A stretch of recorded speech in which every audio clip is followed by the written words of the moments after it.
नमस्कार साथियों, मैं ओम प्रकाश कुमार स्वागत करता हूं आपके अपने YouTube चैनल जिसका नाम है ओम प्रकाश कुमार साइंस टीचर। देखो साथियों, आपके लिए गुड न्यूज़ भी है। मेरा व्याख्याता भूगोल में प्रमोशन हो चुका है, लेकिन आप घबराएं नहीं। मैं विज्ञान से कभी भी अलग नहीं होऊंगा और आपका प्यार मिलता रहेगा। मैं आपको पढ़ाता रहूंगा। तो आइए हम स्टार्ट कर लेते हैं। मानव जनन तंत्र, ये हमारा दूसरा भाग है। अगर आपने पहला भाग नहीं देखा है तो उसमें कुछ सामान्य जानकारियां हैं, आप एक बार वो देख लें। वीडियो का लिंक है वो डिस्क्रिप्शन में दिया हुआ है। आइए हम सीधा स्टार्ट करते हैं। मानव जनन तंत्र, थोड़ा परिचय मैं बता दूं आपको कि पहले जनन क्या होता है, इस बात को हम समझ लेते हैं। जनन जनन का अर्थ होता है अपने समान, जनन सम, जनन सम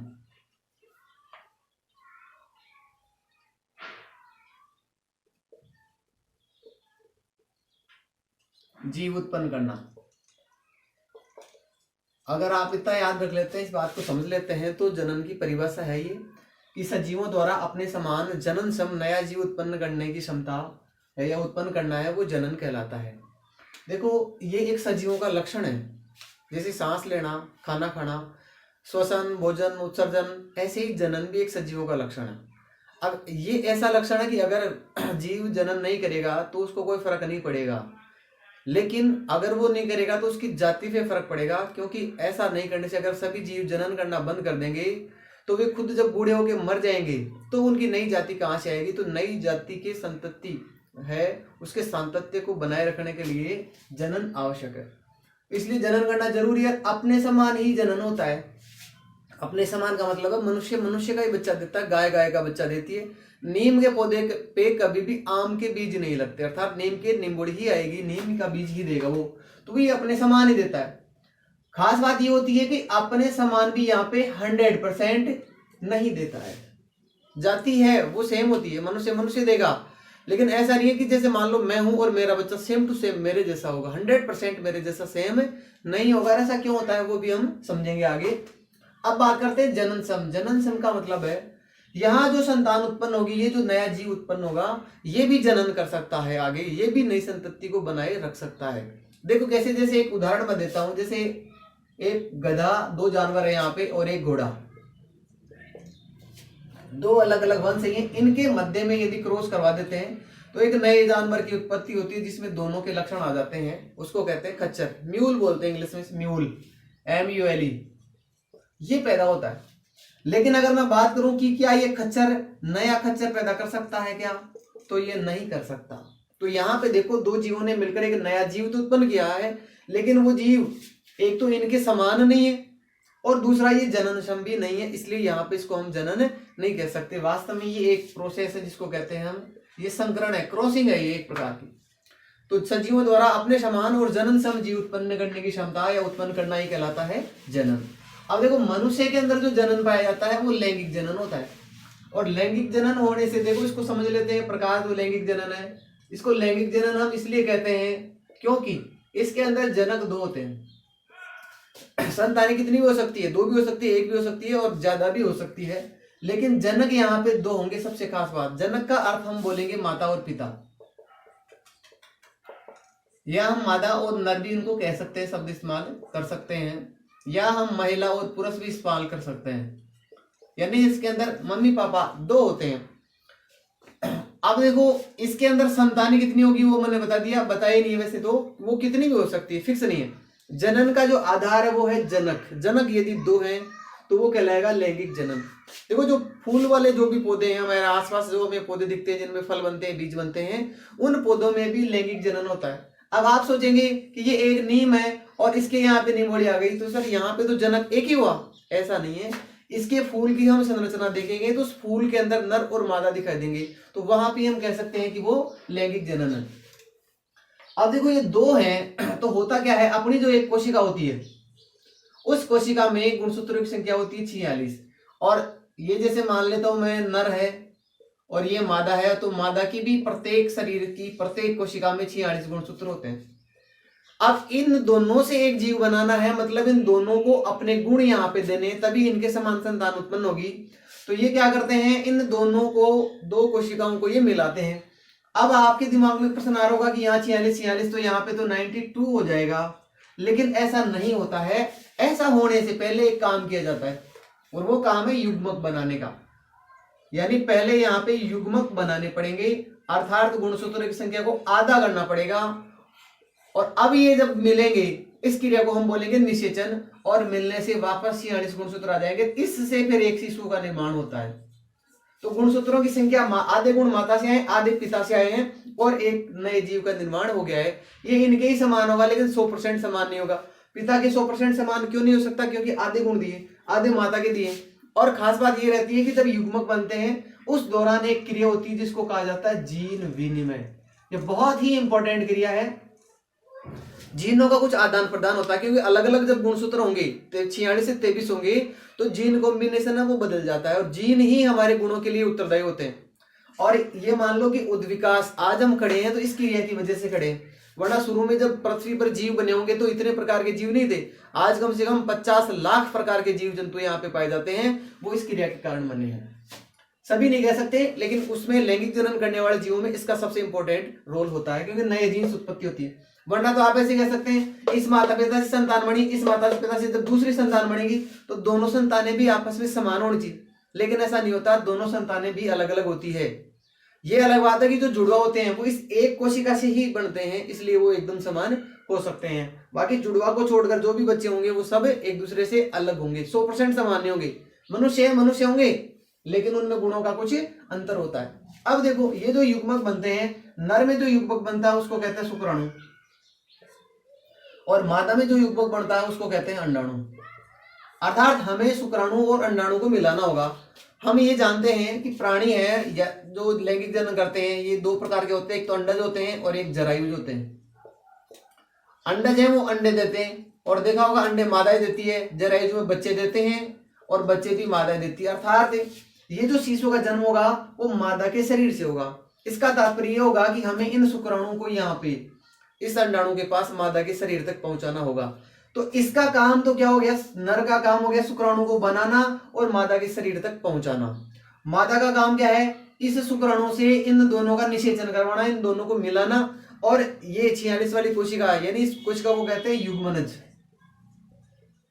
ये युग्मनज बनाना और इसे शिशु का विकास करना, यानी बच्चे का सारा डेवलपमेंट है वो मादा यानी माँ के शरीर में होता है। तो माँ के शरीर का जो जनन तंत्र पढ़ेंगे, मादा जनन तंत्र, उसके अंदर हम देखेंगे कि निषेचन यहाँ पे मादा के शरीर में होगा और आगे की पूरे विकास की प्रक्रिया है वो यहाँ पर संपन्न होगी।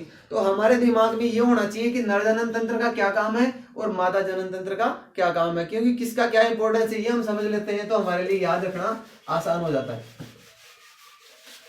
अब देखो, जनन तंत्र को हम दो भागों में पढ़ेंगे, एक मादा जनन तंत्र होगा और एक नर जनन तंत्र। तो पहले हम स्टार्ट कर लेते हैं नर जनन तंत्र।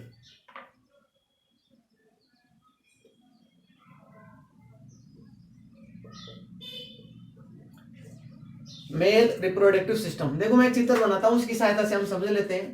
देखो आपने उत्सर्जन तंत्र में एक पढ़ा था मूत्राशय। ये मूत्राशय बना रहा हूं मैं यहाँ पे इस प्रकार से। अब देखो इसके अंदर ये जो वाहिनियां होती है, दो नलियां आती है ऊपर से, इन नलियों को कहा जाता है मूत्र वाहिनी, यूरेटर। ये मूत्र वाहिनियां,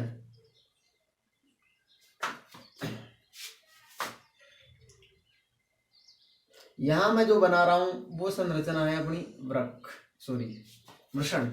सबसे इंपॉर्टेंट संरचना यही है, इसको कहा जाता है प्राथमिक जनन अंग। प्राथमिक जनन अंग है ये ध्यान रखना। बाकी जो भी दूसरे अंग आएंगे वो सहायक या द्वितीयक जनन अंग कहलाएंगे, सबसे मोस्ट भाग है। इसके ऊपर एक संरचना पाई जाती है, या बोले एक नली होती है। इसका सेक्शन बना देता हूं मैं इस प्रकार से, और इसके अंदर ऐसी बहुत सारी नलियां होती है यहाँ पे, और ये सारी नलियां इधर आके खुलती है। इधर मैंने इधर कर दिया, थोड़ी ये इधर आके खुलेगी ऐसे, और इसकी ओपनिंग से इधर से एक नली निकलती है, और ये नली चलती है यहाँ से होते हुए ये आती है, और इधर थोड़ी अंदर नहीं है, सेक्शन नहीं है।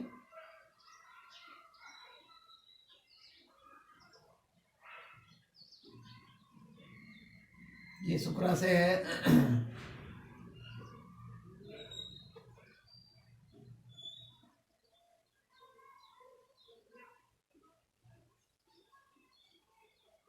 पतली हो गई है। आप एक बार चित्र बनाना देख लेंगे ध्यान से तो आपको भी ये चित्र ड्रॉ करना आ जाएगा इस प्रकार से। अब देखो ये जो संरचना इसको बोलेंगे वृषण और इसको बोलेंगे शुक्रवाहिनी। बस डिफरेंस। इस संरचना को बोलेंगे शुक्राशय। यहाँ पे शुक्राणु आके रहते हैं। इन सब का योगदान होगा। यहां से एक इधर से आएगी और एक इधर से आएगी, ऐसे मान लेते हैं हम।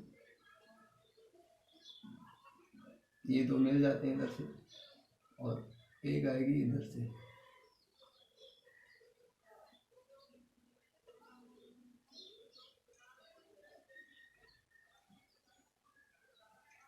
अब इसमें समझने वाली बात ये होती है, यहाँ पर डबल ओपनिंग होती है। एक मूत्र वाहिनी, ये जो मूत्राशय है इसका मूत्र भी इसी से आएगा और यहां से जो स्राव आएगा वो भी इसी से आएगा। डबल ओपनिंग है।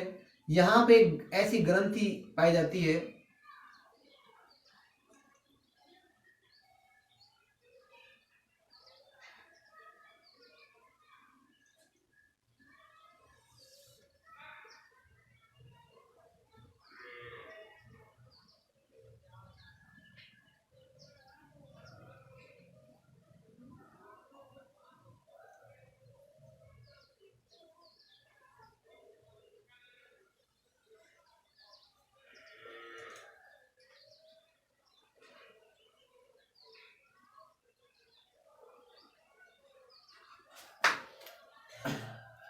इस ग्रंथि का नाम होता है काउपर। सॉरी, ये तो प्रोस्टेट ग्लैंड है, नीचे वाली है काउपर। तो प्रोस्टेट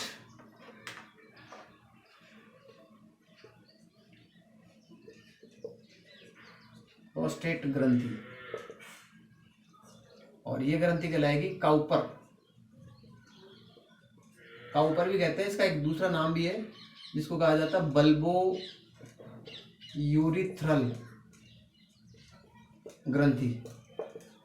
इसी के नाम है, कोई खास बात नहीं। काउपर बोल दो या बल्बो यूरिथ्रल ग्रंथि इसको कहा जा सकता है। ये है यूरेथ्रा। देखो ये यहां से कहा था, ये यूरेथ्रा, ये पूरा यानी मूत्र मार्ग है। ये एक तरह से इसे मान सकते हो मूत्र मार्ग। और मूत्र मार्ग के भी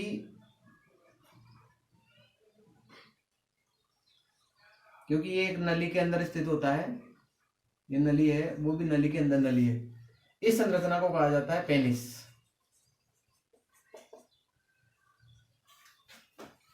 इधर का भी मैं थोड़ा बना ही देता हूं।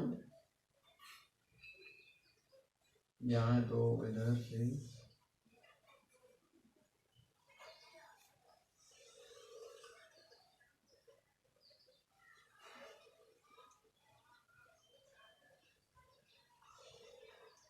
इस प्रकार से यहाँ पे ये जो संरचना है इसका नाम होता है एपिडिडाइमिस, अधिवृषण।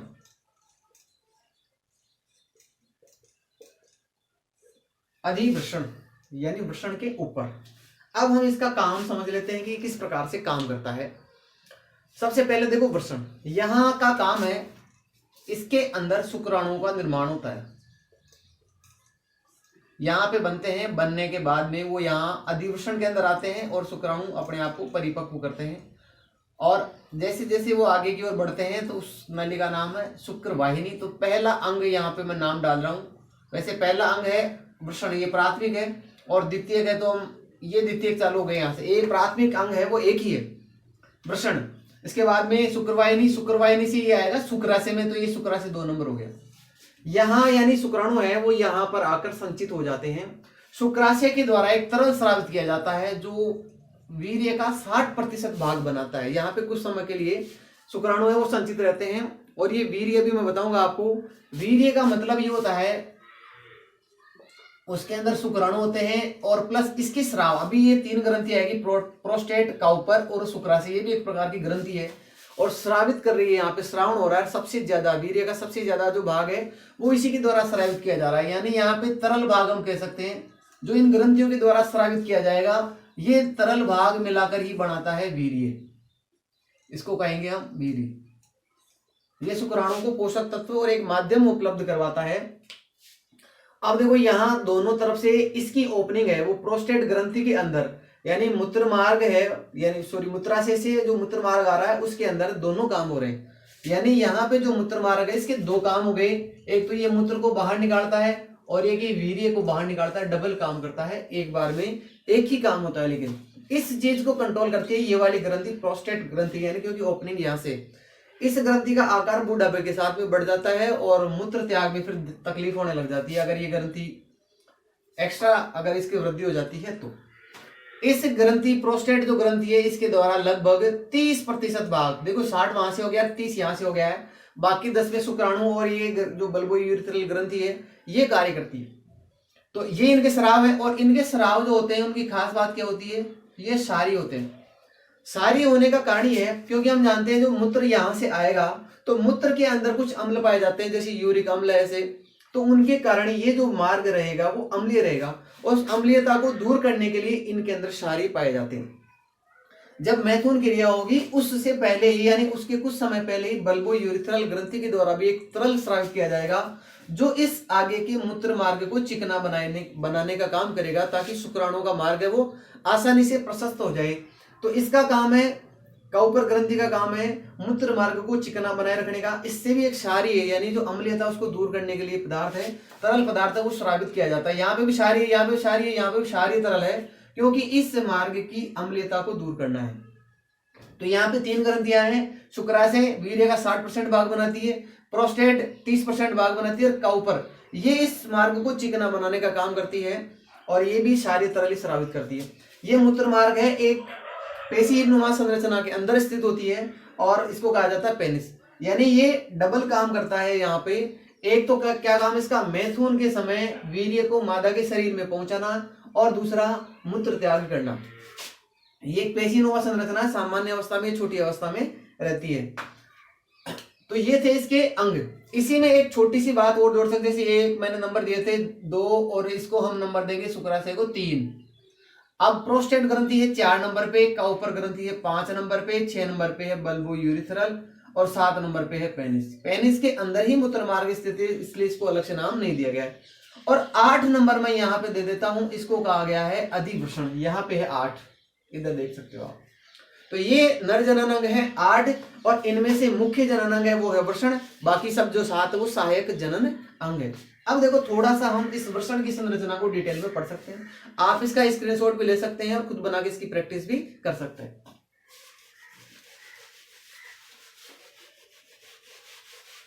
वृषण है वो एक अंतःस्रावी ग्रंथि की तरह भी कार्य करता है और शुक्राणुओं का निर्माण भी करता है। तो हम इसकी संरचना को थोड़ा अंदर से पढ़ लेते हैं। अगर हम वृषण का टीएस देखें, ट्रांसवर्स सेक्शन, यानी उसको अंदर से काट के देखेंगे तो अपने को एक इस प्रकार की संरचना दिखेगी। इसके अंदर यहाँ पे गोलाकार नलियां होती है, लगभग ये नलियां 75 सेंटीमीटर लंबी होती है, लेकिन फोल्डेड होती है, सिमटी हुई होती है। तो यहाँ पे ऐसी कुछ नलियां इसके अंदर पाई जाती है, और इन नलियों को कहा जाता है सेमिनिफेरस ट्यूब्यूल। इंग्लिश में लिख दो या हिंदी में लिख दो, सेमिनिफेरस ट्यूब्यूल। सेमिनिफेरस नलिकाएं हैं वो यहाँ पे पाई जाती है। ये इंपॉर्टेंट संरचना है, वृषण की इकाई है ये एक तरह से। इसके बाहर यहाँ पे कोशिकाएं पाई जाती है, ये बाहर पाई जा रही हैं, इसलिए इन कोशिकाओं को कहा जाता है अंतराली कोशिकाएं, इंटरस्टिशियल सेल्स बोलते हैं, या इनका एक दूसरा नाम भी इनको कहा जाता है लेडिक की सेल, लेडिक सेल्स इनको कहा जाता है, वैज्ञानिक का नाम है। इन कोशिकाओं का मुख्य काम है, इनके द्वारा एक हार्मोन स्रावित किया जाता है जिसको कहा जाता है नर हार्मोन, और उस हार्मोन का नाम है टेस्टोस्टेरोन।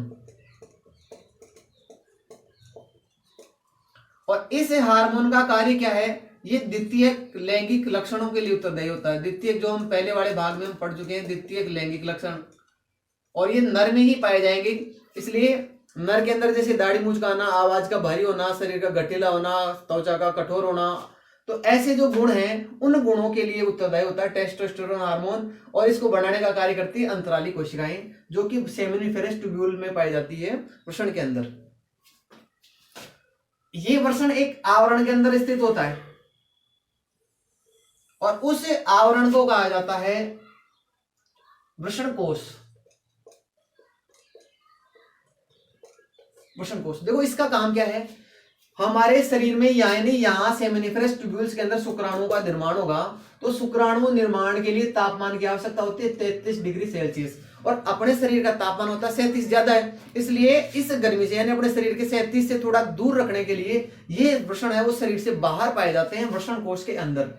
देखो कुछ जानवर हैं जिनके अंदर वृषण शरीर के अंदर पाए जाते हैं, जैसे डॉल्फिन, हाथी, गेंडा, इनके अंदर शरीर के अंदर पाए जाते हैं, लेकिन मनुष्य के अंदर बाहर रहते हैं। कारण क्या है कि टेम्परेचर कम चाहिए। और जैसे सर्दियां हैं तो बाहर शरीर से ज्यादा दूर रहेंगे तो ये ठंडे हो जाएंगे, इसलिए इनको शरीर के पास में ले लिया जाता है, नजदीक। तो ये कार्य किया जाता है वृषण कोश के द्वारा। ये इसको शरीर के पास में ले सकता है और दूर में भेज सकता है। ये बाहर से एक आवरण के और बहुत पतली झिल्ली होती है ये। अब हम बात करते हैं सेमिनिफेरस ट्यूब्यूल्स की। सेमिनिफेरस ट्यूब्यूल्स के अंदर यहाँ पे ऐसे कोशिकाएं पाई जाती है जिनको कहते हैं जर्मिनल एपिथेलियम, और यहाँ पे बीच बीच में कुछ ऐसे बड़े आकार की कोशिकाएं भी पाई जाती है,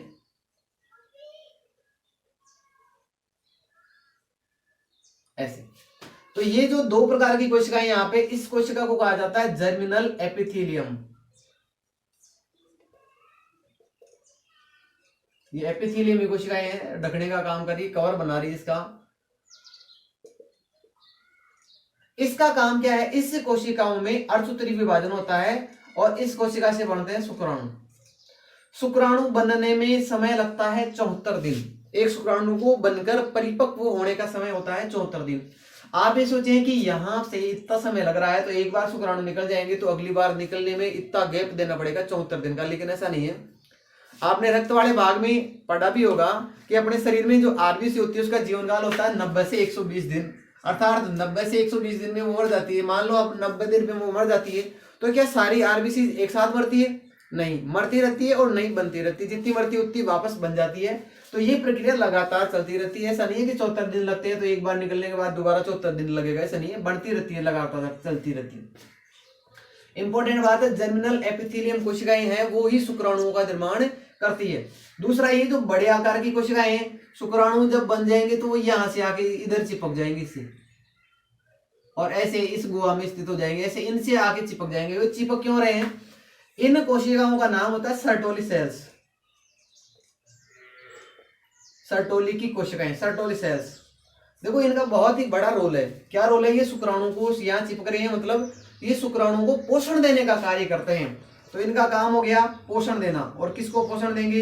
ये शुक्राणु को पोषण देने का काम करते हैं। इनको आधात्री सेल्स भी कहते हैं। अब देखो मैंने यहाँ पे 3 प्रकार की कोशिकाएं बताई है इसके अंदर, टेस्टिस या वृषण के अंदर, और बहुत ही इंपॉर्टेंट रोल है तीनों का। पहली कोशिकाएं जर्मिनल एपिथेलियम, ये शुक्राणु बनाने का कार्य करती है, 74 दिन में शुक्राणु बनते हैं। दूसरी है सर्टोली सेल्स, ये शुक्राणु को पोषण देने का काम करती है। तीसरी सेल्स है जो सेमिनिफेरस ट्यूब्यूल्स के बाहर पाई जाती है, अंतराली या लेडिक सेल्स, और ये नर हार्मोन टेस्टोस्टेरोन का निर्माण करती है, स्रावण करती है, तो द्वितीय लैंगिक लक्षणों के लिए उत्तरदायी है। तो ये था नर जनन तंत्र। अब हम चलते हैं मादा जनन तंत्र की ओर।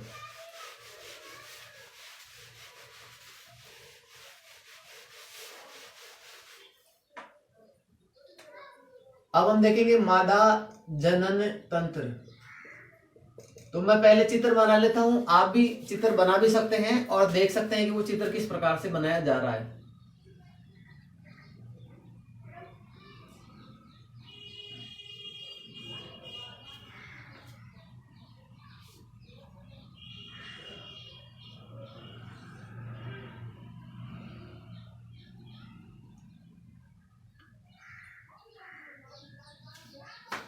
देखो मैं यहाँ अंडाशय की संरचना को थोड़ा बड़ा बना रहा हूं जानबूझ के।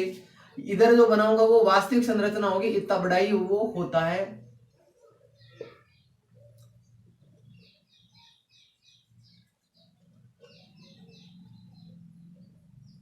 और यहाँ पे इधर मैं बड़ा बना रहा हूं ताकि इसकी आंतरिक संरचनाओं को हम समझ सकें। इतना बड़ा बना दिया ताकि इसकी आंतरिक संरचनाओं को हम समझ सके। इतना बड़ा होता नहीं, वास्तव में इतना बड़ा होता है। ये मैंने जूम कर दिया। इसके जो आंतरिक सतह है वो इस प्रकार की उभरी हुई होती है, सीधी नहीं होती है।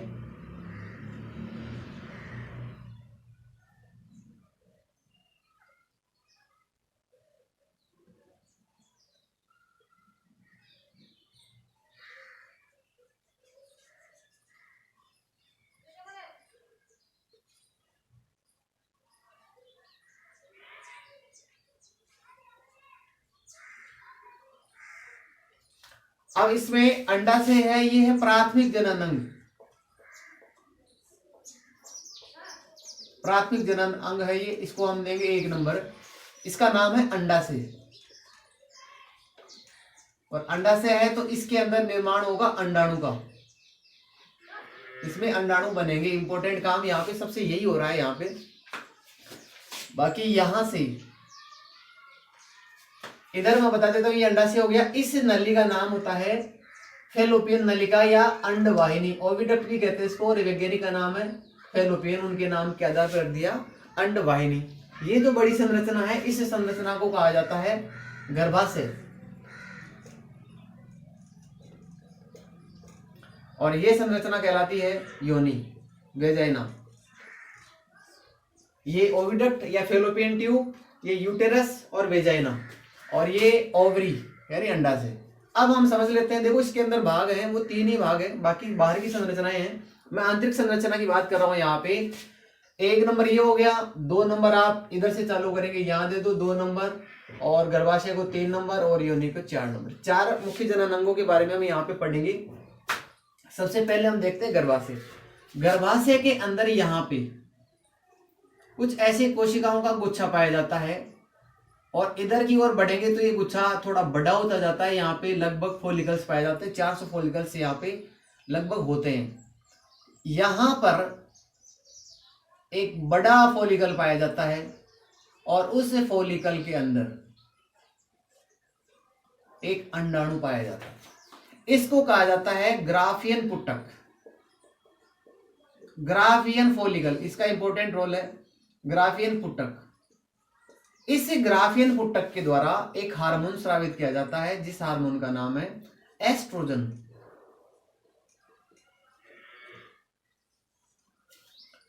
दूसरा, जब ये पुटक है, इस पुटक से अंडाणु इधर चला जाता है, बाहर निकल जाता है, यानी अंडाशय से, इस पुटक से और अंडाशय से जब अंडाणु बाहर निकलता है, उस क्रिया को कहा जाता है अंडोत्सर्ग।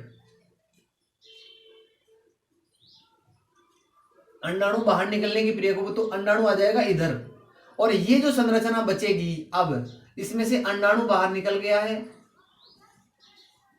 तो ये संरचना एक पीले रंग की ऐसी संरचना बन जाती है जिसके अंदर अंडाणु नहीं है, अंडाणु यहाँ पे आ चुका है। इस संरचना का नाम होता है corpus luteum. Corpus luteum important है। इससे भी एक हार्मोन स्रावित किया जाता है जिसका नाम है प्रोजेस्टेरोन, प्रोजेस्टेरोन।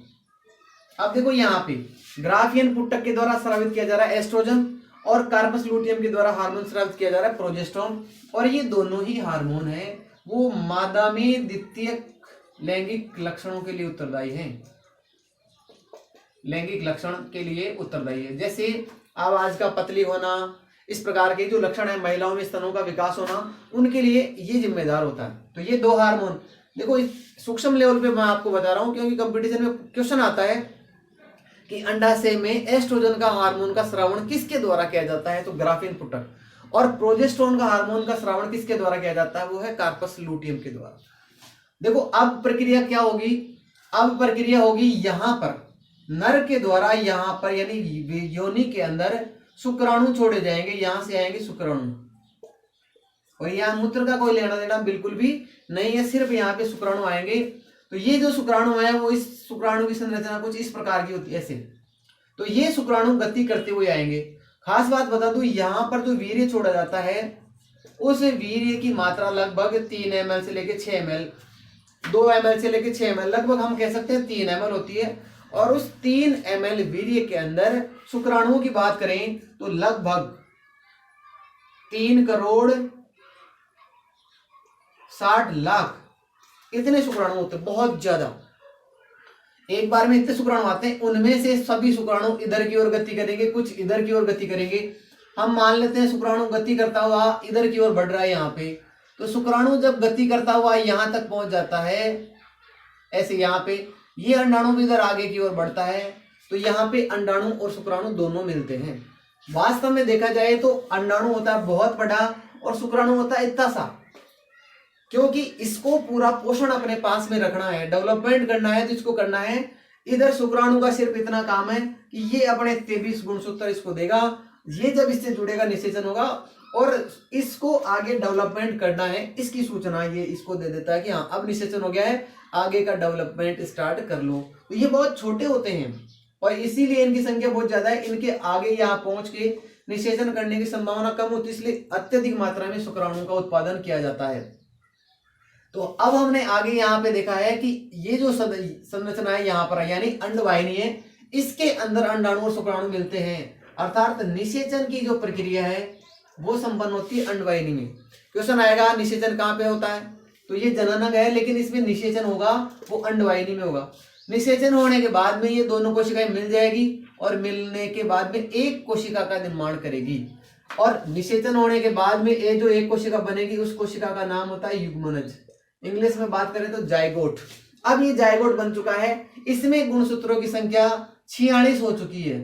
अब इसमें डेवलपमेंट प्रारंभ हो जाएगा, क्लीवेज विदलन होगा स्टार्ट, 1 से 2 कोशिकाएं 2 से 4 बनेगी, और जब ये वापस इधर आएगा यानी इसमें यहाँ पे बहुत सारी कोशिकाएं हो जाएगी, ये मोरूला ब्लास्टुला ऐसी अवस्था इसमें प्रारंभ हो जाती है। यहाँ आने के बाद में अब ये गर्भाशय में आ चुका है, गर्भाशय की आंतरिक दीवार है वो थोड़ी फोल्डेड होती है, तो इस दीवार से ये चिपक जाता है और इसके अंदर आ जाता है, यहाँ पर अंदर चला गया है। यानी ये जो आया है युग्मनज से आगे ब्लास्टुला मोरूला, ये जो अवस्था है यानी भ्रूण हम कह सकते हैं, ये जो भ्रूण है ये इस गर्भाशय की दीवार से जुड़ जाता है अंदर, और इस जुड़ने की क्रिया को हम बोलते हैं इम्प्लांटेशन। हिंदी में बात करें तो इसको कहते हैं रोपण। रोपण गर्भाशय में हो गया है, यानी अब इसका आगे डेवलपमेंट होगा पूरा, जब ये बच्चे में कन्वर्ट होगा वो सारी की सारी प्रक्रिया है वो गर्भाशय के अंदर होगी, और ये गर्भाशय जब ये फैलेगा तो ये पूरे गर्भाशय को भर लेगा, इसकी जो ये ल्यूमेन है, ये जो इसका अवकाश है इसको ये पूरा भर लेगा और बड़ा हो जाएगा।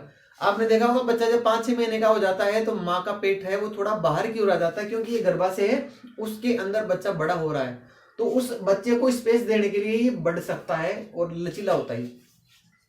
खास बात ये रहती है कि गर्भाशय की जो आंतरिक दीवार है जो फोल्डेड है, इसका एक बहुत इंपॉर्टेंट रोल है, इसको कहा जाता है एंडोमेट्रियम। एंडोमेट्रियम कहा जाता है इसको, इसको भी थोड़ा रोल इसका समझ लेते हैं। जुड़ने की क्रिया, रोपण की क्रिया वो एंडोमेट्रियम से हो रही है, और ये जब बच्चा लगने वाला होता है यानी इम्प्लांटेशन की क्रिया होती है उस समय ये मोटी रहती है, यानी जब भी अंडोत्सर्ग होगा तो इसको ध्यान है कि निषेचन होकर जब इधर आएगा तो इसकी तैयारी ये पहले से कर लेता है, अपने आप को डेवलप कर लेता है। लेकिन सोचो अगर ये यहां से शुक्राणु जाए नहीं या यहाँ पे निषेचन हो ही नहीं, तब क्या होगा, यहां से कुछ आएगा नहीं तो इसकी तैयारियां वेस्ट जाएगी, बर्बाद जाएगी। यानी होता क्या है, जब भी यहाँ अंडोत्सर्ग होगा उससे पहले ही यहाँ पे तैयारियां प्रारंभ हो जाती है। ये हार्मोन भी इस चीज को मेंटेन करते हैं, तो क्योंकि इसके रोपण के लिए आवश्यक तैयारी पहले से करनी पड़ेगी। ये इधर आएगा और तैयारी नहीं है। हमारे घर में कोई मेहमान आता है तो हम पहले से तैयारी करके रखते हैं, कुछ अचानक मेहमान आया और हमारे घर में कोई सामान ही नहीं हो तो तैयारियां पहले से करनी पड़ेगी। अगर मेहमान नहीं आए मान लो तो क्या होगा, फिर इस तैयारियां, जैसे मान लो चाय बना के पहले रख ली, मेहमान आया नहीं तो चाय को फेंकना पड़ेगा। इसी प्रकार से यहाँ पर जब इम्प्लांटेशन की क्रिया नहीं हुई है, निषेचन हुआ ही नहीं है यहाँ से, तो अब ये तैयारियां होगी तो ये जो इसकी ऊपर वाली दीवार है, ये दीवार ये जड़ जाएगी, ये पूरी की पूरी दीवार है वो यहाँ से जड़ जाएगी, और ये जब दीवार जड़ जाएगी और नीचे की ओर जब ये योनि से बाहर निकलेगी तो हम कह देते हैं कि ये माहवारी प्रारंभ हो गई। मासिक धर्म है वो, यानी एंडोमेट्रियम और एंडोमेट्रियम टूटेगी तो इसके साथ में रक्त भी बाहर आएगा, तो रक्त और एंडोमेट्रियम बाहर निकलती है, इस क्रिया को कहते हैं माहवारी। और लगभग 5 से 7 दिन के अंदर ये पूरी परत जड़ के अंदर बाहर निकल जाती है। जब फिर यहाँ पे अंडाणु का निर्माण होने लग जाता है तो यहाँ पे तैयारी होने लग जाती है। खास बात यह है कि माहवारी हर 28 दिन में आती है, इसका मतलब ये हर 28 दिन में रिपीट होती है। आज जैसे माहवारी आई है उसके 14वें दिन 14 दिन के बाद में ये अंडाणु बाहर निकलता है यहाँ से, और यहाँ से आके निषेचन होगा। अब यहाँ पे ये हुआ ही नहीं है, 28 दिन तक ये इंतजार करेगा और इन हार्मोन्स का लेवल है वो घट जाता है, और घट जाने से क्या होगा, अभी एंडोमेट्रियम झड़ जाएगी और बाहर की ओर निकल जाएगी। फिर यहाँ पे दूसरा पुट्टक है उसके अंदर ये क्रिया, और हर महीने ये क्रिया होती रहती है। यहाँ पे देखो अगर कार्पस लूटियम यहाँ पे निषेचन हो जाता है तो ये कार्पस लूटियम बच्चे के जन्म तक यहाँ पे बनी रहेगी। अगर रोपण हो गया, देखो हुआ क्या, अंडोत्सर्ग हो गया तो कार्पस लूटियम बनी, कार्पस लूटियम है वो जन्म तक रहेगी। अगर यहाँ पे रोपण हो गया है तो, और अगर इसका रोपण हुआ नहीं और ये बाहर झड़ गया 28वें दिन पे, तो अब ये कार्पस लूटियम का कोई काम नहीं है, तो ये आगे की ओर खिसकती है और एक छोटी अवशेष के रूप में बच जाती है। इस अवशेष को कहा जाता है कार्पस एल्बिकेंस।